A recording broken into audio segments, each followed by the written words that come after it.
Escuela Bíblica a la luz de la palabra, escudriñando las Escrituras.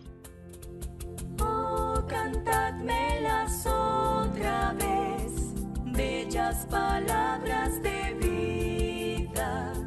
Hallo en ellas mi gozo y luz, bellas palabras de vida.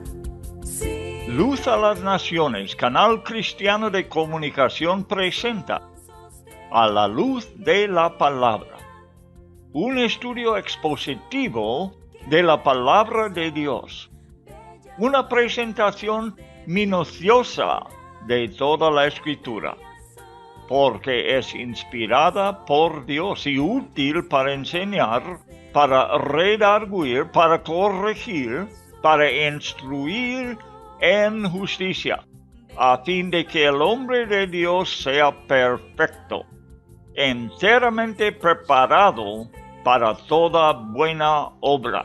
Palabras de vida, bondadoso te salva y al cielo te llama. Qué bellas son. Escuela Bíblica a la luz de la palabra, edificando sobre la roca.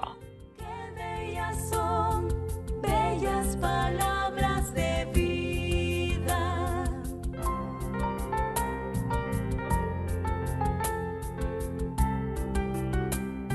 El Pentateuco, la ley de Dios.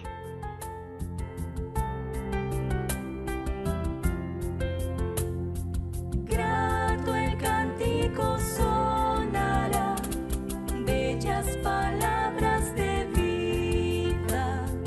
Tus pecados perdonará, bellas palabras de vida. Sí, de luz y vida, son sostén y guía. Qué bellas son, bellas palabras de La vez pasada enfatizamos mucho la indignidad de Israel, la que ilustra la indignidad de todo ser humano de heredar las cosas de Dios. Y enfatizamos el amor de Dios para los indignos, los enemigos aún, los malos, lo que el Evangelio nos enseña sobre el ser humano. Moisés da otro ejemplo en nuestro estudio para asegurar que está enfatizando lo suficiente, hablando del fracaso de los 10 espías y el acuerdo del pueblo con ellos. Desde el principio al fin son rebeldes.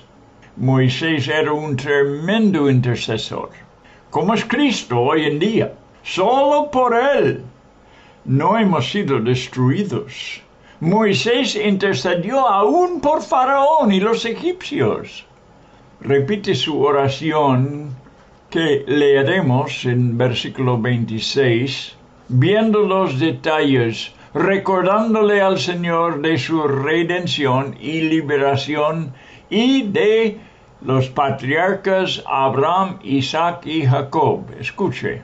Y oré a Jehová diciendo, oh Señor Jehová, no destruyas a tu pueblo y a tu heredad que has redimido con tu grandeza, que sacaste de Egipto con manos poderosa. Acuérdate de tus siervos Abraham, Isaac y Jacob. No mires a la dureza de este pueblo, ni a su impiedad, ni a su pecado. Moisés está pidiendo que fije Dios en otra cosa más que los fallos. Y lo hace hasta la fecha Dios, fijándose en nuestro rescate, el Señor Jesucristo. Y solamente en el nombre de Él podemos acercarnos al trono de Dios. De considerar los chismes del mundo y la crítica contra Dios, también Moisés intercede que Dios por eso no destruya a su pueblo.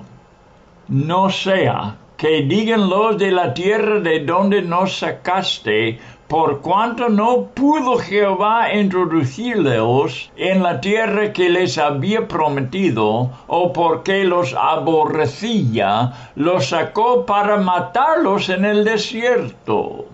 Y termina diciendo, y ellos son tu pueblo y tu heredad, que sacaste con tu gran poder y con tu brazo extendido. Al final, la gran verdad en que podemos consolarnos, nosotros, los indignos pecadores, somos su pueblo, su heredad, el resultado de su incomparable obra de amor. Muy buenas tardes, amigos. Bueno, nos animamos en Dios, nos animamos en el amor que pasa entendimiento. Y muchas veces quizás preguntamos, Señor, ¿por qué? ¿Por qué estoy yo incluido en tu cuerpo, en tu pueblo? ¿Cómo es que yo, siendo un pecador, hallo misericordia delante de ti? Y la respuesta es lo mismo, es el gran amor de Dios que nos trata primeramente con misericordia, no fijándose en nuestros fallos, en nuestros pecados, y nos trata con gracia, dándonos lo que no merecemos, dándonos hasta la vida eterna. Regalos que ni podemos imaginar su grandeza. Nos da gratuitamente.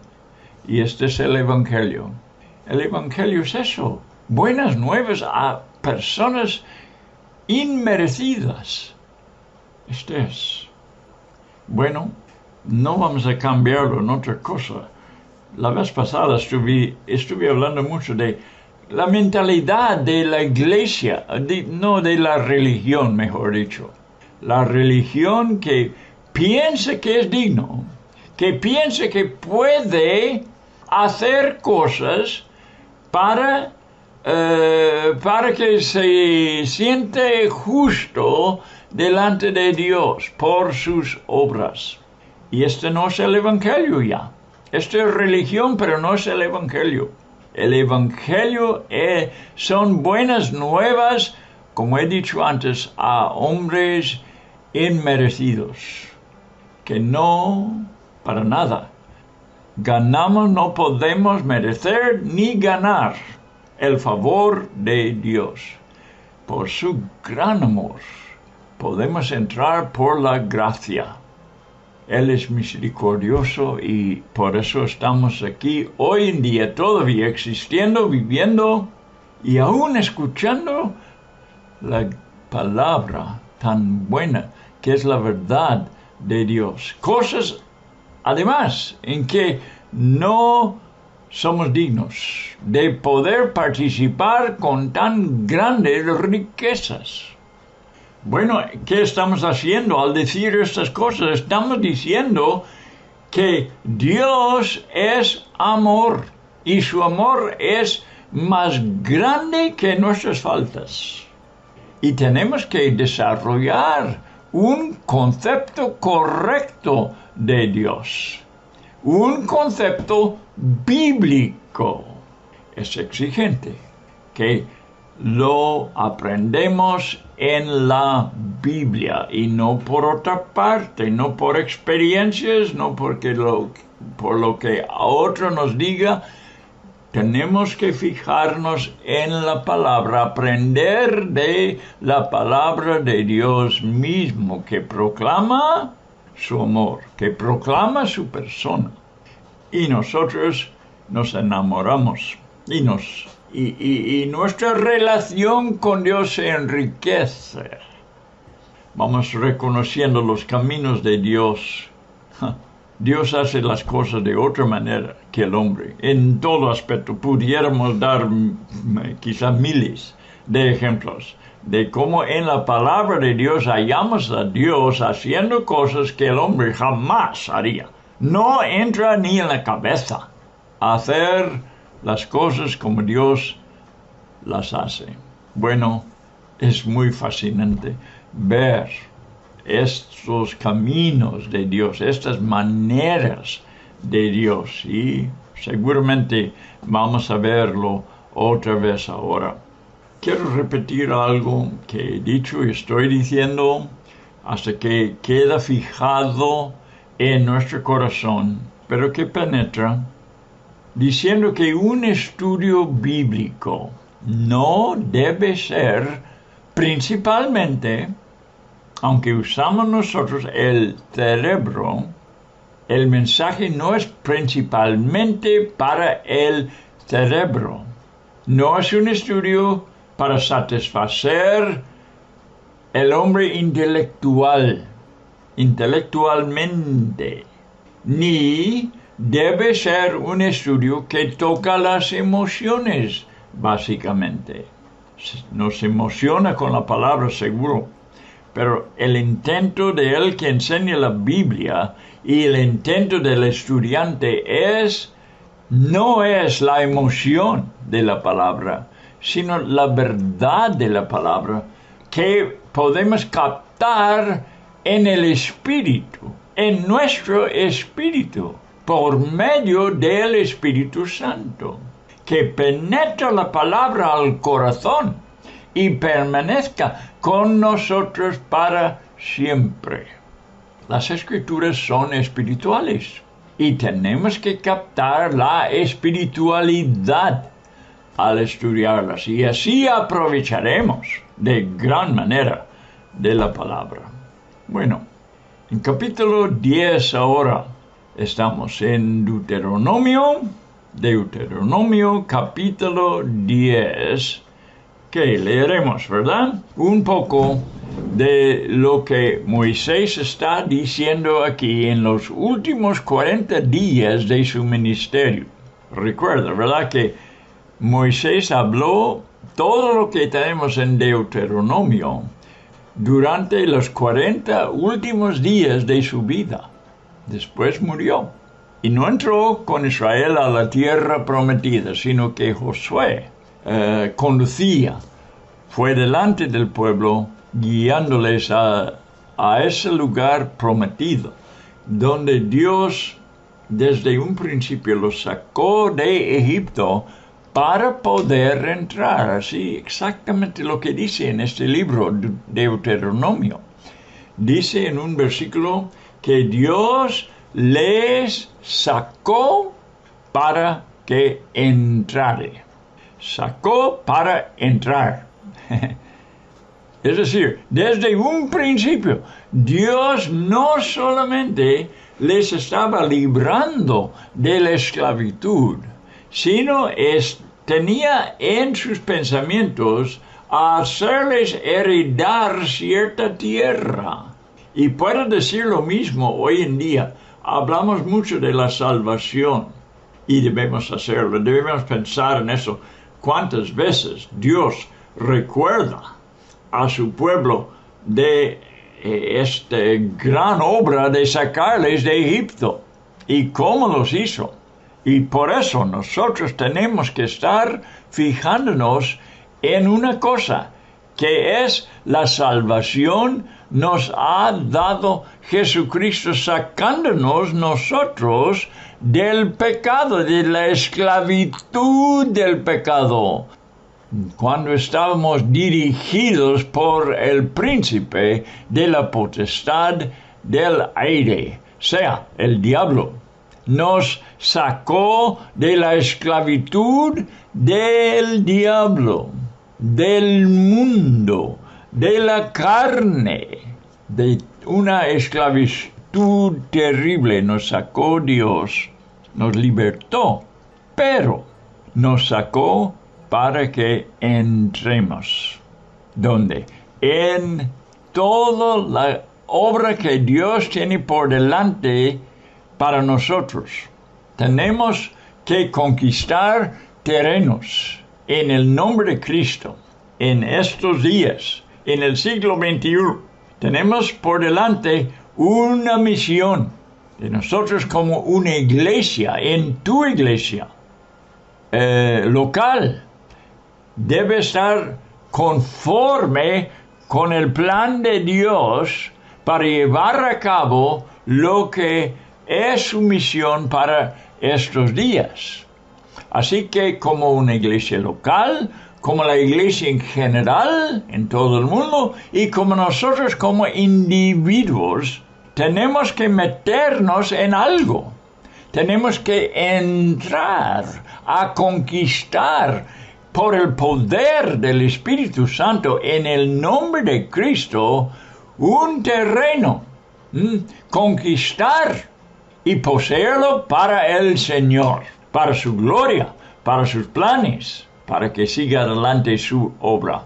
En aquel tiempo Jehová me dijo, está hablando Moisés, lábrate 2 tablas de piedra como las primeras, y sube a mí al monte y hazte un arca de madera. Y escribiré en aquellas tablas las palabras que estaban en las primeras tablas que quebraste, y las pondrás en el arca. E hice un arca de madera de acacia, y labré 2 tablas de piedra como las primeras, y subí al monte con las 2 tablas en mi mano. Y escribió en las tablas conforme a la primera escritura los 10 mandamientos que Jehová os había hablado en el monte de en medio del fuego, el día de la asamblea, y me las dio Jehová. Y volví, descendí del monte, y puse las tablas en el arca que había dicho, y allí están, como Jehová me mandó. Bueno, vamos hasta allí por lo pronto, y vamos a comentar un poco sobre lo que estamos leyendo, estudiando aquí, para que sea de provecho para nuestra alma, que penetre, que recibamos en el Espíritu la palabra de Dios. Moisés recuerda la obra del arca del pacto, lo que tiene mucho que ver con el propósito eterno que Dios va adelantando sobre los siglos. Fue necesario, en primer lugar, crear un ser en su imagen y en su semejanza. Vamos considerando ahora el propósito de Dios, empezando con la creación del hombre. Entonces, Dios eligió a un pagano, idólatra. ¿Sabe de qué hablo? Uno sin heredero, uno que estaba en una civilización muy avanzada en su día, de una ciudad, los llamó aparte, y de él hizo un amigo suyo y patriarca, para que iniciara una nación escogida, y además que su ejemplo de fe fuera un ejemplo para todas las naciones. Por él, también Dios demostró sus caminos a todo el mundo. Cómo Dios transforma idólatras en sus adoradores, enemigos en sus amigos. Y por su poder milagroso, les capacita a los que son incapaces en sí mismos. Esto es lo que hace Dios. Y nos lo demostró por hacer sus propósitos en el mundo desde la creación. Entonces, por medio de este hombre Moisés, que en su niñez, recuerda, fue escondido en el río Nilo, y una princesa egipcia le sacó. Y él llegó a ser el libertador de una raza de esclavos. Y después a ellos les entregó la ley de Dios, para que el mundo supiera cómo andar delante de Dios. Empezó pues con Israel. Ahora, está hablando aquí en este pasaje de los modelos de cosas celestiales con que se edificó el tabernáculo, el santuario del Señor. en muy pocos días la nación va a meterse para conquistar su tierra prometida, que Dios había prometido a Abraham, Isaac y Jacob. En esta tierra el Señor va a habitar entre ellos y desde allí hacer en el debido tiempo maravillosas cosas para su gloria y para el beneficio de todos los que confíen en Él, de la tierra prometida, precisamente de la ciudad de Jerusalén, precisamente en el monte Golgotá. Va a ser sacrificado el Hijo de Dios, va a ser puesto en una tumba a un lado de la cruz y de allí va a resucitar. Estos son los planes que Dios tiene y lo está pensando mientras que está metiendo ese pueblo en la tierra para poseerlo por este propósito de que estoy diciendo, no solamente para que ellos tengan una heredad, sino para que Dios pueda obrar allí entre su pueblo, dándonos la salvación. Bien, la palabra hablada es muy inferior a la palabra escrita. Lo sabemos, ¿verdad? Lo sabemos en la sociedad de hoy en día, sabemos en las cosas legales. Siempre tenemos que firmar todo por escrito. Tenemos documentos que firmamos. Y estos documentos son guardados y se refiere a estos documentos para ponerlos en acción. No es por la palabra hablada, no es porque uno lo dice, uno lo promete con su boca. Tiene muchas deficiencias, ¿verdad? Muchas cosas que inseguras, ¿verdad?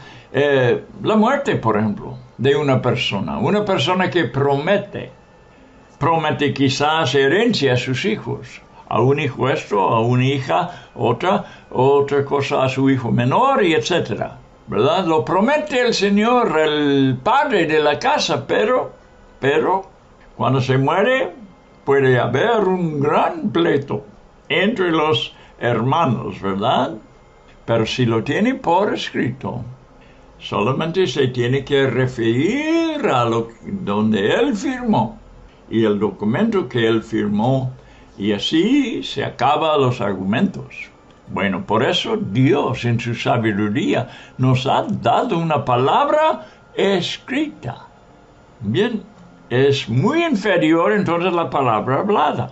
Dios sabe bien el valor de una palabra escrita y aún cuando Él hace los 10 mandamientos, ¿cómo lo hace? La graba en piedra. Esto fue una práctica en los días antiguos. Antes que hubo, facilidad con papel y lo que tenemos hoy en día, ¿verdad?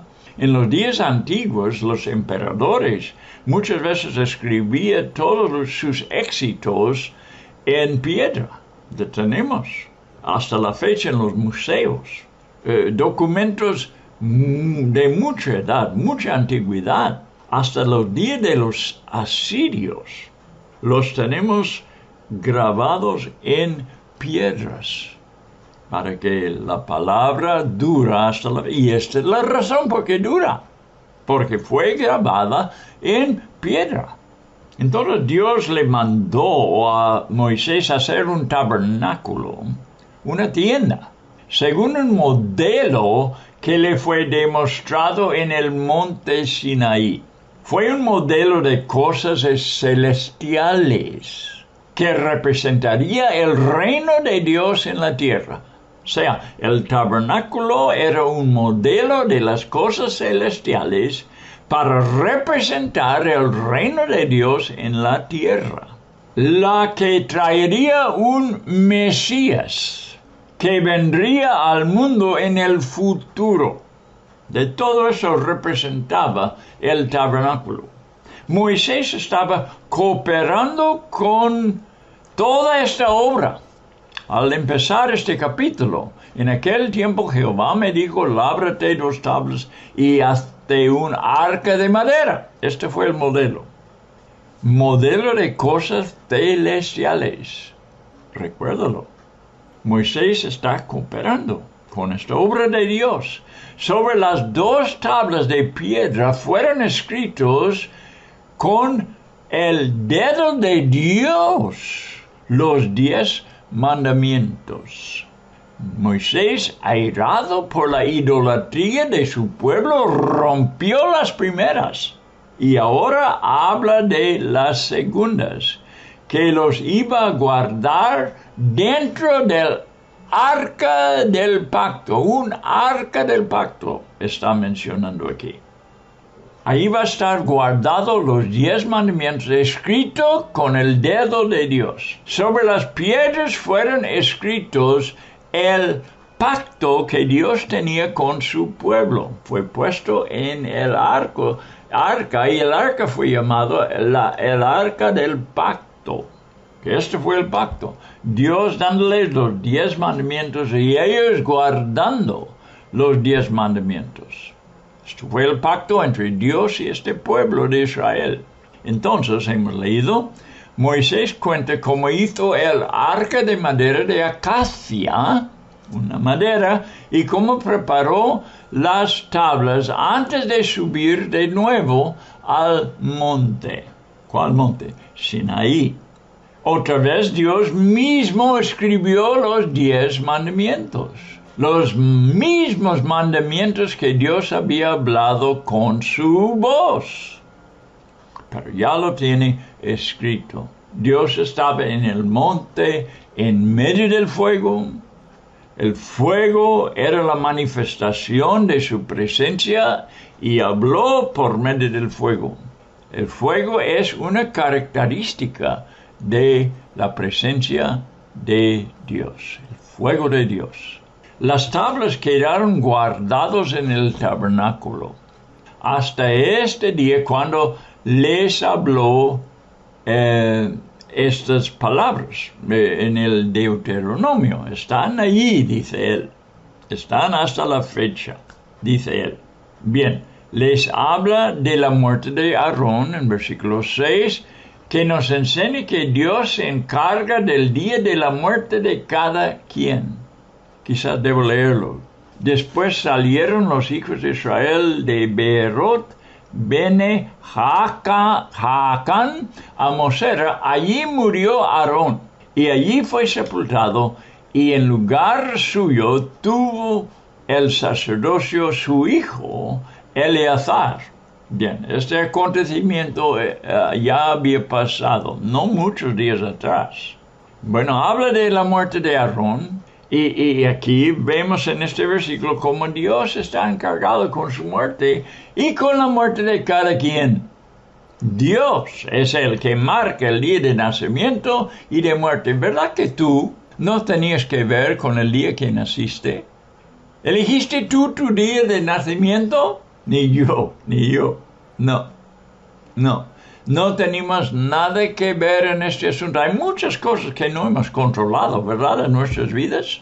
Nuestra forma de ser, nuestras características físicas, el color de nuestros ojos, el calor del cabello, cuántas cosas que no hemos tenido nada que decir, sino que es el Dios soberano ha hecho su propio diseño en cada vida. Cada uno de nosotros es una criatura hecha por Dios, formada por Dios en el seno de nuestra madre.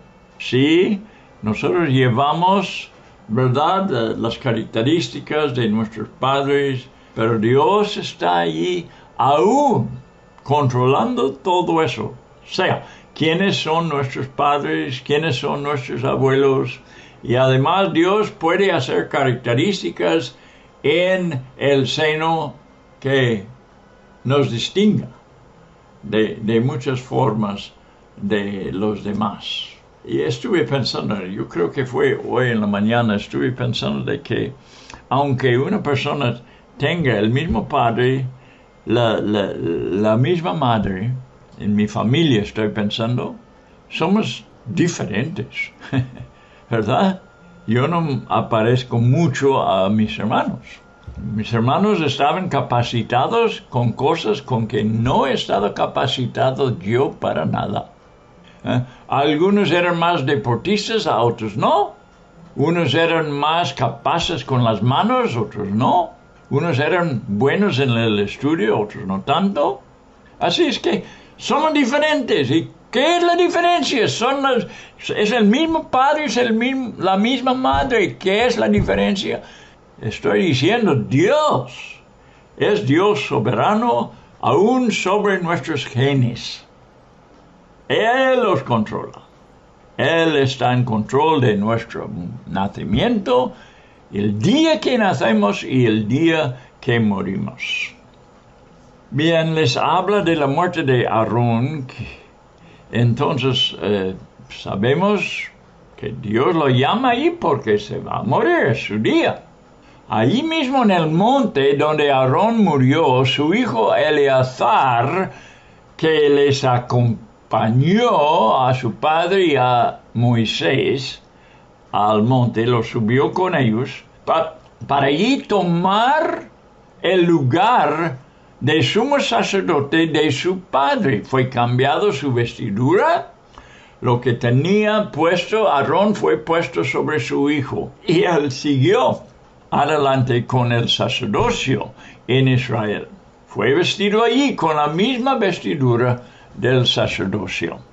Ahora proseguimos adelante. Estamos viendo más de la historia, Moisés contándolo, repitiéndolo, como nosotros repetiremos la palabra de Dios para que en primer lugar lo captemos bien, y en segundo lugar que no nos olvidamos de esta palabra, que lo tengamos guardado en nuestro corazón. Versículo 7. De ahí partieron a Gudgoda, y de Gudgoda a Jotbata, tierra de arroyos de aguas.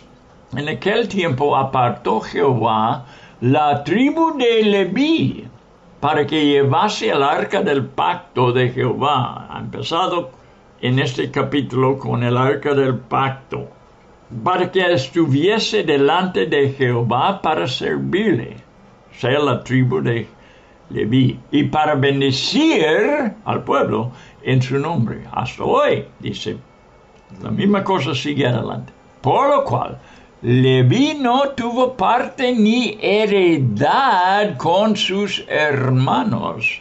Jehová es su heredad, como Jehová tu Dios le dijo. Yo estuve, dice Moisés, en el monte como los primeros días, 40 días, 40 noches. Y Jehová también me escuchó esta vez, y no quiso Jehová destruirte, siendo todo el pueblo.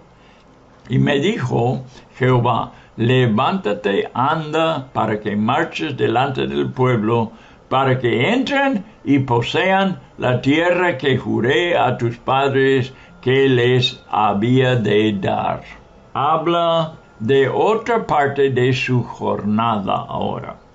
Y el hecho importante que pasó allí fue cuando Dios apartó la tribu de Leví para que llevara el arca del pacto y para el servicio de Dios como ayudantes de los sacerdotes. Entonces, ellos ayudaban a los sacerdotes, fueron de la misma tribu de Leví, y les tocaba a ellos llevar el arca del pacto. El arca del pacto siempre tenían que llevar con ellos donde quiera, porque era el pacto entre ellos y Dios, ¿verdad? Para que siempre esté presente este pacto, y dentro del pacto está lo que Dios escribió con su propio dedo. Ellos lo llevan, y ellos son escogidos para bendecir al pueblo.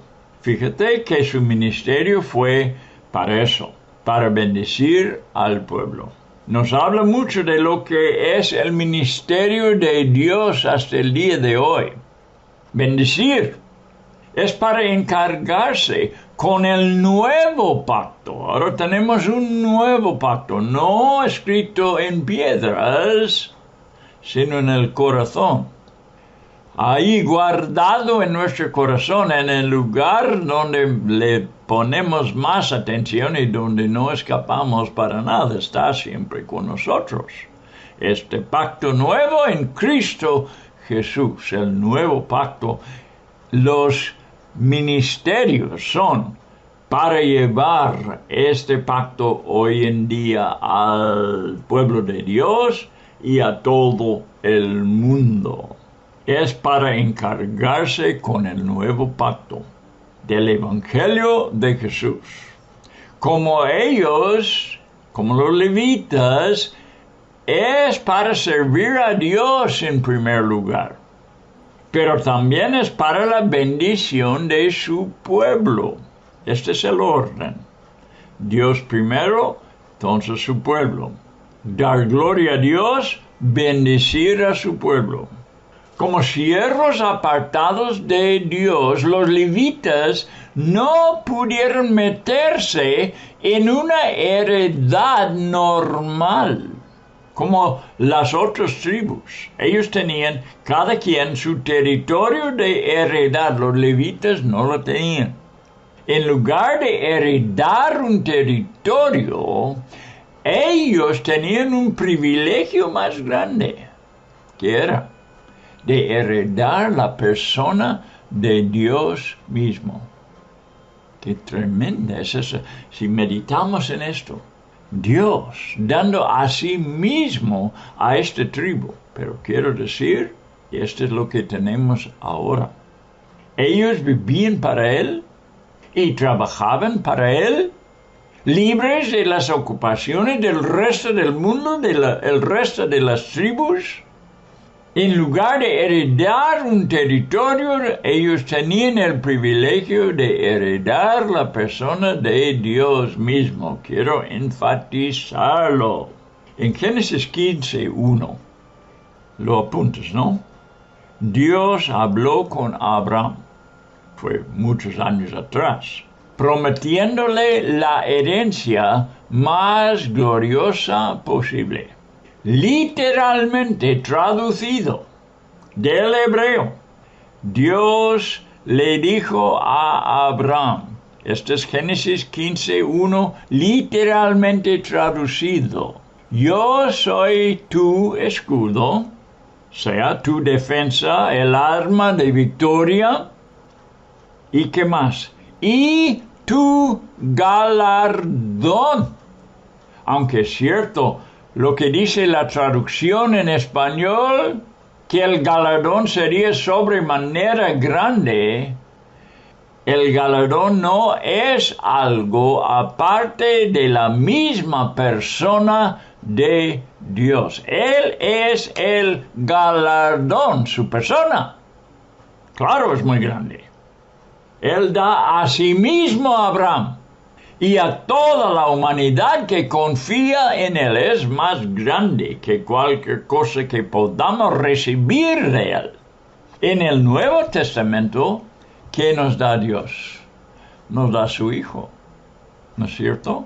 Dios el Hijo, y después la tercera persona de la Trinidad, el Espíritu Santo, es dado. Es muy cierto que el galardón es sobremanera grande, es la misma persona de Dios. Lo repito, para que lo captemos. Muy bien, Dios no nos dio una cosa. Él vació el cielo, su Hijo, Él eligió a su Hijo, lo manda a la tierra para nosotros. Nos ha dado su Hijo. Lo dice Juan exactamente con estas palabras: Dios nos ha dado su Hijo. Y después es derramado sobre la humanidad el Espíritu Santo. Lo que enfatizo es eso: Dios da de sí mismo. Él es nuestro galardón. ¿Qué queremos? Más que Él. es un galardón sobremanera grande. Ahora, Moisés recuerda cómo estuvo 40 días y noches por segunda vez en el monte. Uno de los propósitos fue interceder por el pueblo. O sea, era el tiempo de la prueba de la intercesión. Sabemos bien que Cristo fue probado por el diablo en el desierto. ¿Se acuerda bien, verdad? En la Biblia el número 40 marca un tiempo de pruebas y también un tiempo de espera, esperando el siguiente paso en el plan de Dios. Podemos hablar de muchas veces que la Biblia cuenta de tener que pasar 40 días y también a veces marca años, 40 años. Como la primera generación de los israelitas que murieron en el desierto, pasaron 40 años. Ahí tenía que esperar hasta que toda esta generación se acabó muerto. Entonces Dios siguió con la siguiente generación. Era un tiempo de prueba, de espera. Tenemos el mismo símbolo en el Nuevo Testamento. Por ejemplo, en el tiempo cuando Jesús estaba entre sus discípulos, después de la resurrección, ¿cuántos días? 40. Bueno, muchas cosas pudiera decir.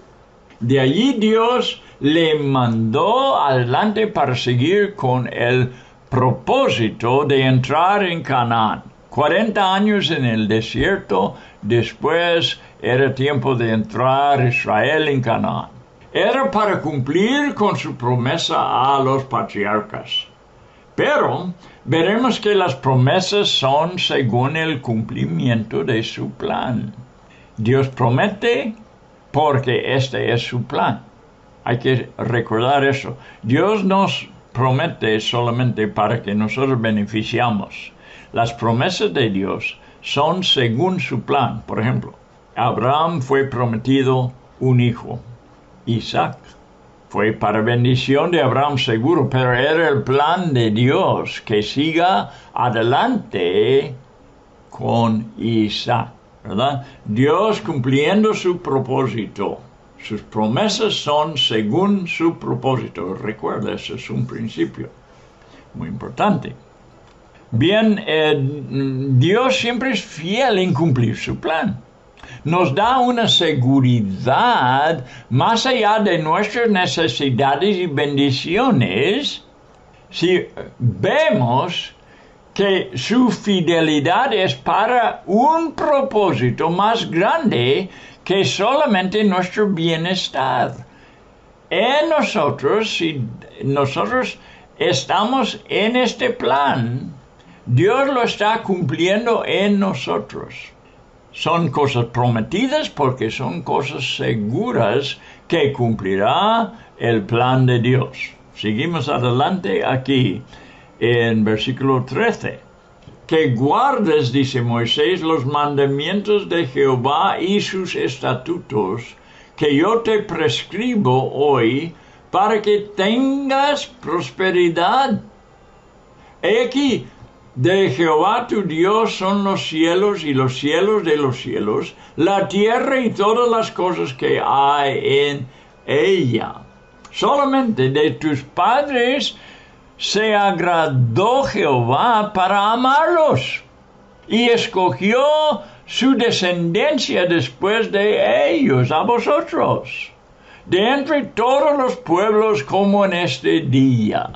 Circuncidad, pues, el prepucio de vuestro corazón y no endurezcáis más vuestra cerviz, porque Jehová vuestro Dios, Dios de dioses, Señor de señores, Dios grande, poderoso y temible, que no hace acepción de personas, ni toma cohecho, que hace justicia al huérfano y a la viuda, que ama también el extranjero dándole pan y vestido. Amaréis pues el extranjero, porque extranjeros fuisteis en la tierra de Egipto. A Jehová tu Dios temerás, a Él solo servirás, a Él seguirás y por su nombre jurarás. Él es el objeto de tu alabanza y Él es tu Dios que ha hecho contigo estas cosas grandes y terribles que tus ojos han visto. Con 70 personas descendieron tus padres a Egipto, y ahora Jehová te ha hecho como las estrellas del cielo en multitud. Bien, entonces, desde el versículo 14 vamos a seguir viendo, comentando, primeramente la autoridad tras los órdenes. Él es el Señor. La autoridad es el Señor de los cielos, la tierra y todo lo que hay. Él da una palabra de autoridad que nosotros debemos guardar. Dios hace lo que le agrada y le agradó amar y escoger este pueblo. Siempre. Dios hace lo que quiere. Nadie puede decir lo que debe hacer. Los descendientes de los patriarcas está con ellos hasta la fecha porque los ha escogido.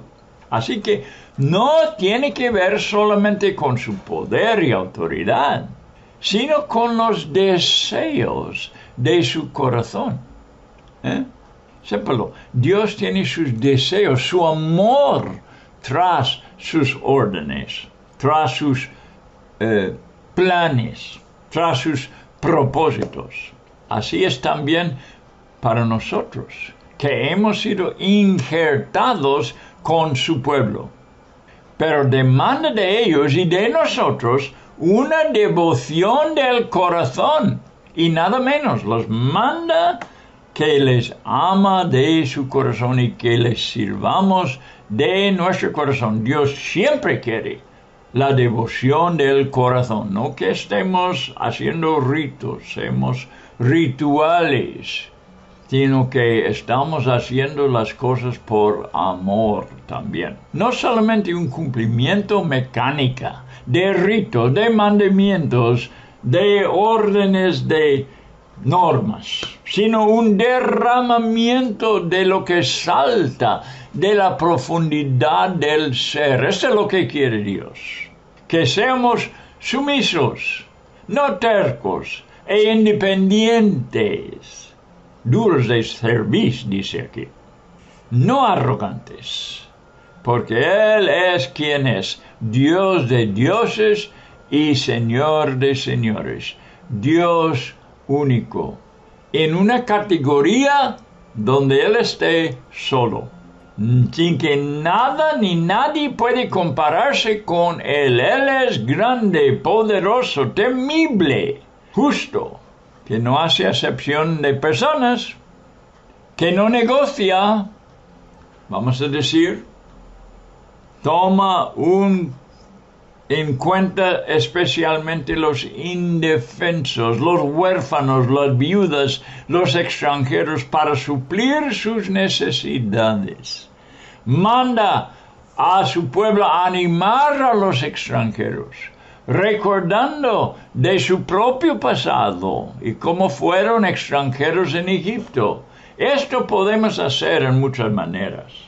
El hecho que somos pecadores, incapaces, indignos, solamente Dios es digno de temor, de nuestro servicio, de ser nosotros sus discípulos y hacer todo en su nombre, que es lo que significa aquí cuando dice juramos en su nombre, no en nuestro nombre, sino en su nombre hacemos todas las cosas. Solo a Él alabamos y que Él sea quien adoremos como Dios, por los beneficios incontables y grandísimos que nos ha hecho. Su manifestación a su pueblo, lo que todos y cada uno de su iglesia debe experimentar.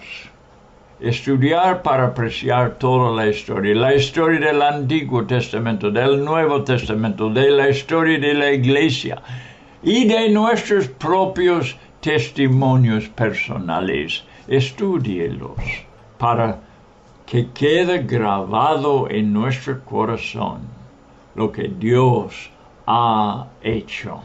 Bueno, aquí terminamos con el estudio de hoy, terminando el capítulo 10. Entramos en capítulo 11 en el próximo programa. Y este capítulo nos enseña cuántas cosas sobre la soberanía de Dios, sobre su propósito, su plan, sus promesas y sobre su pueblo y lo que Él espera de nosotros. Vamos a continuar entonces y espero que esté con nosotros. Haz un hábito de estudiar la palabra de Dios. Esto es lo que estamos haciendo aquí. Estoy diciendo, yo por ejemplo, yo leo la Biblia todas las mañanas, como tú debes hacer. Durante el día, cuando menos en algún tiempo, algunos capítulos de la Biblia, ordenadamente, digo, para que leas toda la Biblia, si es posible, en un año. Esto debemos hacer todo, pero además de eso, yo tengo que estudiar la palabra y lo entrego a vosotros con todo mi corazón, para ayudarles, para animarles, para que sigamos adelante tú y yo, como hermanos en la fe, entendidos de lo que dice la palabra de Dios, para que le podamos mejor servir de todo corazón, con las riquezas que encontramos en su palabra. Bueno, esto espero seguir haciendo, espero que estemos juntos haciéndolo, aprovechando de lo que Dios nos ha dado desde el cielo, que es su palabra. Hasta la próxima vez.